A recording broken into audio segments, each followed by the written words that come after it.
Big Plan is a series of workshops that brings young people together to help them think about their future. It usually happens over 5 sessions and it's basically to bring young people together to think about what a good life after school or college would look like for them. Hi, my name's Doogie. I'm a Big Plan facilitator. There's normally 2 of us there each evening, and it's our job to help you think about what's happening and to make sure that you get the best out of each planning session. I think the thing is that a lot of young people who have disabilities have been excluded from ordinary opportunities in school, have maybe not been in mainstream education. And I think for any young person or teenager, when you're thinking about what you want to do after school, it's really, really difficult. I found it really difficult when I was leaving school, wondering what I'm going to do next, and I had a range of ordinary opportunities available to me. So I think that's a reason why the Big Plan can be really useful for young people who have got disabilities and who face challenges every day. I think as well that the expectation for them has been low a lot of their lives. There's not been a high expectation for what they can achieve after school, so it's about thinking about what they have to offer the world round about them, and thinking about their hopes and dreams and their aspirations for the future, and at the end session we bring all that together and put it into an action plan. Around 8 to 12 young people will attend each workshop, and each individual can invite whoever they want, and the key thing is that it's whoever they want and they're comfortable with being there. So they call that a team. So each team will have maybe mums, dads, auntie, uncle, brothers, sisters, friends, neighbours, anyone who that individual really, really wants to be in that room. The way that they can do that is they'll be given invitations, and they can give those invitations out to the people that they want in that space. That will give them the information, and then they can come along. Each team also consists of what we call a family supporter, and it's their role to work in line with the facilitators to help each team get the most out of the exercises, and they'll normally stay with that team right the way throughout the 6-way process. Do you know the thing, I wasn't even sure where it was actually going to be. I was thinking, well, workshops, I mean, I've been in a lot of different workshops for different things, you know, like say, line dancing and relay workshops and things like that. So I thought it was just maybe going to be a bit about the, which ended up with a bit about the kids' lives and where they were, that they could actually maybe all help each other in the direction that they wanted to go. And it really did that, because a lot of the kids, because even when some of the kids were saying, I'm going to do that, the next minute Rose going, oh that's, and they would all get an idea in their head. So it kind of brought the rest of them on. But beforehand I thought, well, I don't really know what it's about. That's what I thought. We would all get together, we'd do a wee workshop, and they would all talk about their college and different things and what they wanted to do as a job and all that. And that's exactly kind of what it was about, so it was really quite good. Really, really friendly, really open. Everybody greeted you when you came in the door. There was quite a few families there. You were encouraged to bring your extended family as well if you wanted. But a couple of times Gavin invited his gran. Maybe if you were working late, like a family friend as well that helps sit with Gavin. So it wasn't just immediate family, we were encouraged to bring sort of extended family as well. And it made them feel important because they were bringing people and they had to stand up and introduce who they brought with them. But yeah, it was just, as soon as we walked in, there was a nice feeling about it. It wasn't the doom and gloom that we'd sort of experienced before. It was just, yeah, just friendly. Yeah. At the beginning of the Big Plan, what we do is we have like a buffet and have some food, and the point of that is just to get everybody chatting and getting people relaxed. Food's a really good way of doing that, and sharing hospitality and that sort of welcoming thing. It puts people at ease as well, so people get to know each other, and there's lots of really nice stories come off of the Big Plan for people just meeting there and continuing that sort of relationship and friendship afterwards. And then after that we get into doing the exercises in the workshop, and they're really fun. I really enjoy them, hearing about what people's gifts are, what they're really passionate about, what their hopes for the future are, what their dreams are. Some people have like really massive, wild dreams that are really amazing, and I think I've been really humbled sometimes with really ordinary dreams that people have as well. But I suppose it's really great sitting in through every session and talking about these things, because it's lovely to hear, but it's really important that at the last session we bring all these things together and put them in an action plan. The 6 sessions go through lots of different exercises, from labels and badges in the first session, through to dreams and aspirations in session 3, and then the action plan in session 6. Now, don't worry if that sounds a little bit daunting. The fact that you've got your family supporters there and facilitators like myself will make sure that actually it goes through really easily through lots of fun exercises. In one of the Big Plan sessions we focus a lot on community, and we talk about this concept of service land. And for a lot of people who have disabilities, they get shipped off to service land instead of accessing ordinary community opportunities. Just to give you a couple of examples, you know, if I wanted to spend some time with someone, I wanted some company, or I wanted to, you know, watch a movie with somebody, I would lift the phone and phone a friend and say, do you fancy, you know, coming with me? But for a person with a disability, the tendency is to, you know, phone a befriender or get a volunteer friend to come along. That's no real life, that's no ordinary life. So where does the Big Plan come from?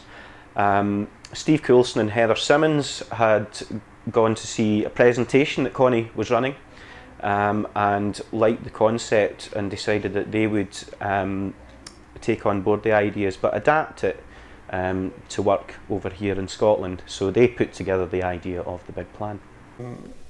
Heather Simmons and myself and a lot of other folk in Scotland have done a lot of person-centred planning over the years, and that's usually been with individuals and their families, and it's been often a really great way to work.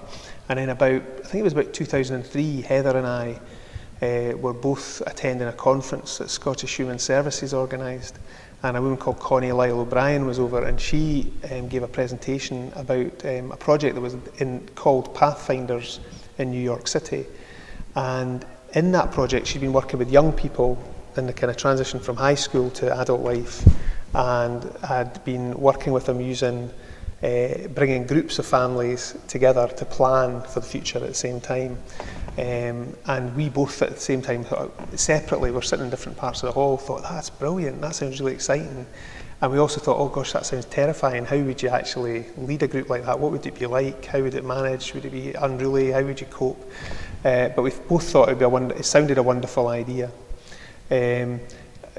Particularly because what they said, what Connie was talking on the basis of about 10 years experience at that stage in New York. And she said, you know, young people really learn from other young people, and parents had really learned from other parents, and it was like the kind of dynamic of having everybody together and sharing ideas just gave you a lot more added value on top of the value of the person-centred planning approach of looking at people's gifts and strengths and focusing on their dreams. You're also then sharing and hearing what other people were coming up with and other people's ideas. It's nice to go for it. So it's just similar like with your dreams and all that. So it's like if there's something you always wanted to do in your dreams, just go do it. And my one is, if I can, you can, we can. That's my motto for my life.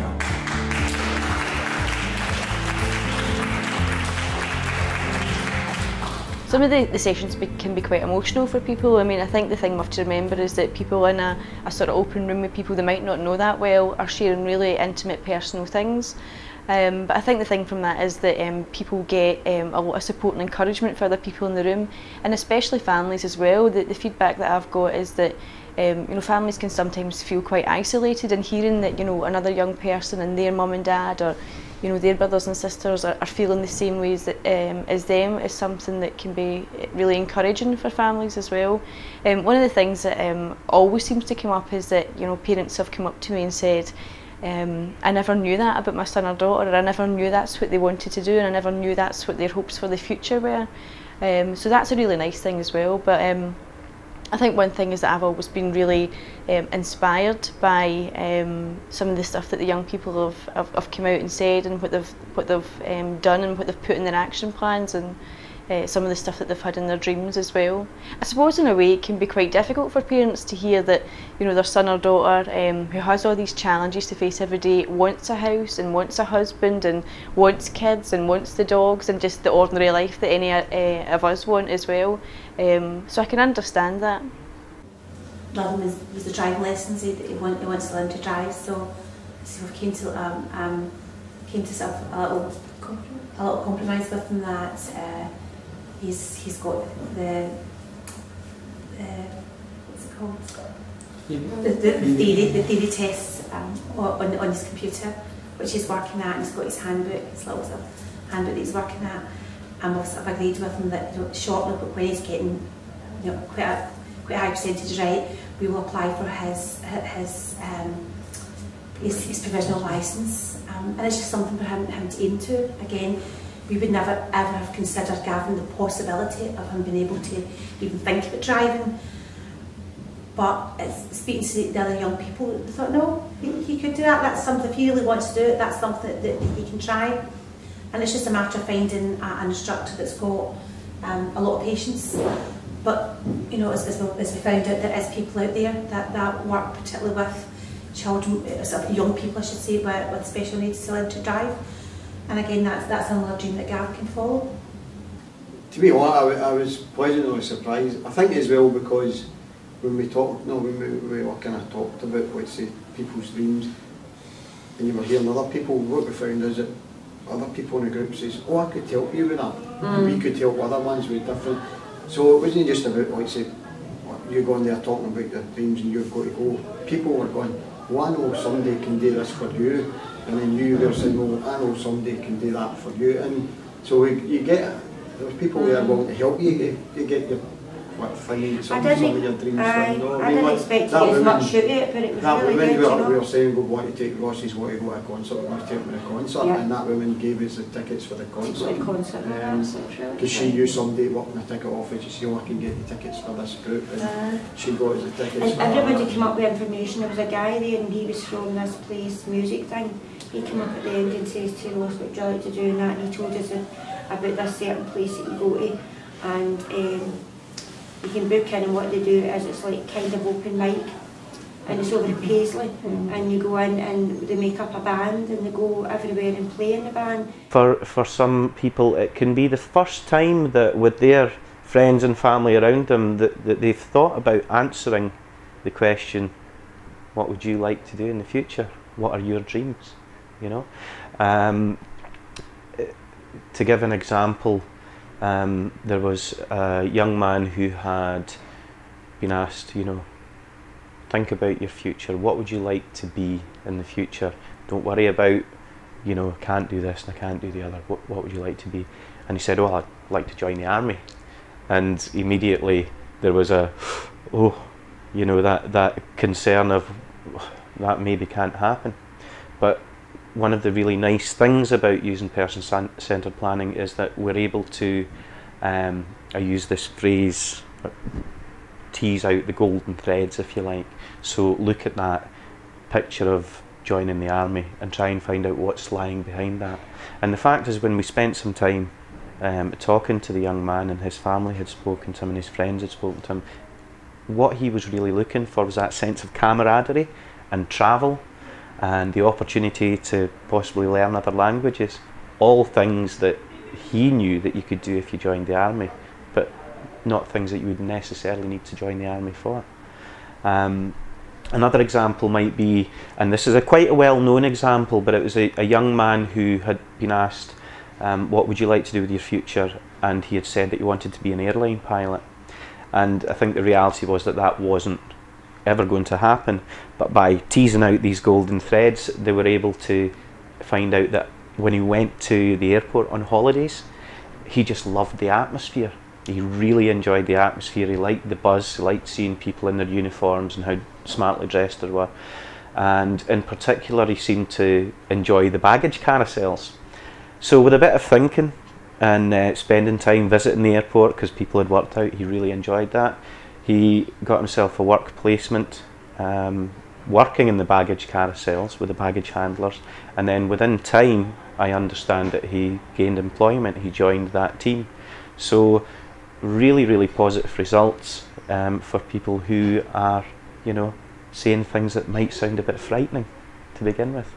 One of the important things and one of the more fun things about the Big Plan is that we use microphones. And first off, that's because they can be in big spaces and we want everyone to hear. But secondly, it's a really, really good way of letting everyone else share the information that's going on. After each little exercise that we do, we'll ask each team to give a little bit of feedback, not everything, but just a little bit of feedback, and we'll ask people to talk to us through the microphone. Usually at first, people are a little bit shy of the microphone, but as the sessions go on, people really get to grips with it, and we see lots and lots of fun and personalities coming out through the use of the microphone. In fact, there was one young man who throughout most of the sessions didn't want to use a microphone. He was really shy, and at the very last session he came up to the front of the room, grabbed the microphone and went, "Ladies and gentlemen, thank you very much for your time." And we were all just sort of sitting there like, wow, it was just huge, because it's such a confidence builder. We had another young man who said his dream was just to sing to an audience, and at the end he got up and he sang "My Heart Will Go On," which was a bit of a tearjerker as well. But the microphone is just so important that the focus is on that young person who's speaking. At the beginning of the big plan, we have an introductory session, and that's just to give people a bit of a flavour for how the workshops will be. So if families feel like they don't want to go any further with it, that's absolutely fine. The big plan isn't going to cost the young person anything or the family anything, and we think that it's just a great opportunity for young people and their families to come together, to have the opportunity to get to know other people in the room, and to think about a really great future for them. And food, you liked the food, didn't you? It was quite good actually, because it was late on. It was kind of in between time. What was it, 6 o'clock? I have 6 o'clock. And one of his aunties used to come to Prestwick every week. So I know, and she was working up in Glasgow, she'd come straight to work. So it was quite nice that they did that, because there was people coming right straight to work and that they could have. So it was actually laid on for everybody. They thought of everything.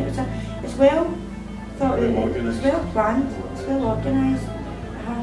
The places I'll maybe do it again, and we'll be able to add our experiences to the families that are new to it from when we done it the first time. And yeah, just to sort of revisit it again, yeah, definitely do it. There's a huge amount of benefits to being involved in a big plan. It can be a very emotional experience, and the reason for that is because it's thoroughly underpinned by the principles of person-centred planning. Big phrase, but basically that means that the planning is done with the individual as opposed to for the individual.